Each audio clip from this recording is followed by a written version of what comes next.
Good afternoon, everybody, and welcome to Cryptid Stories. Today we have a Dogman encounter out of northern Ohio near the Maumee River. Before we get started, please hit that subscribe button, like, and turn on the notification bell so you catch all the incoming uploads.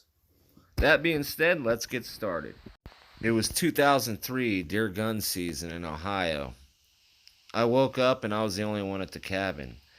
As I stepped out, I noticed one of the two doe that was field dressed hanging in a tree was actually missing.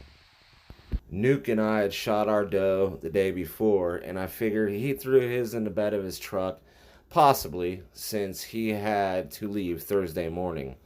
I stayed back at the cabin that morning because I wasn't too worried. I already had a doe, and I filled my buck tag during archery season. Now, what I'm about to tell you is extremely hard for me to describe. That day, when the guys got back, I was already gone. I had left after the incident, and I simply told the guys that I took the smaller doe and he could have the larger one since I had already had a deer, because I knew if I told the truth, they would never believe. I've kept this bottled up for nearly 17 years. I've told this story to literally nobody but my wife. The only reason she knows is because of the night terrors I still have today. It was 7:25 a.m., so it was still about 10 minutes till daylight. Peering out, I noticed behind Nuke's truck was the doe head I could see behind the tire.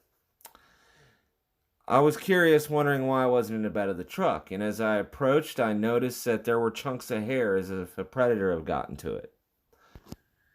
Enclosed with this email is an image that I had searched and found on Google. This picture is the best way I can describe what I had encountered this morning. As I rounded the back end of the truck, I made direct eye contact with the largest wolf ever. I've never seen a wolf, but it was just so damn big. It was showing its fangs and snarling the entire time.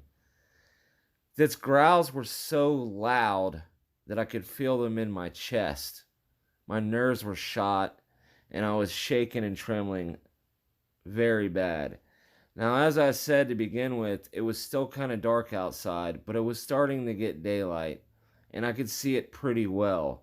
We were only about 7 yards apart from each other. It had its paws on top of the carcass as it looked at me, and as I broke eye contact, I noticed that there were more like hands. That terrified me. What happened next was crazy. I was okay with it being on all fours. It was just so big. Now, I'd never seen a wolf, and I've trapped many coyotes being a trapper in Ohio. But I'll tell you what, when it stood up on two legs, it changed my life forever. It had huge fangs, and it was showing its teeth the entire time.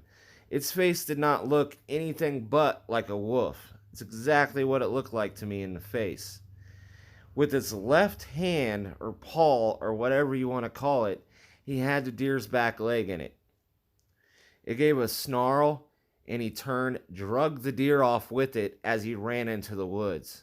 I was shaking so bad, I was struggling to get my 40 cal out of my holster. I fired 3 rounds into its back. I know 2 hit it. Didn't even slow it down. It ran faster. The shots I had fired were still ringing in my ear. But over that, I could still hear that it was dragging the carcass in the woods. It was moving pretty fast. I could no longer see it, but I could still hear it dragging the carcass. I was so terrified, I jumped in the truck and I left. At the nearest gas station, I sent a text message to Nuke and told him to gather my things and to please bring them to the house. And I never mentioned anything that happened that day. I had recently discovered a number of stories from people that had encounters just like me on a channel called Dogman Encounters. Thanks for listening. It helped to get it off my chest, and I'd like to remain anonymous. Thank you.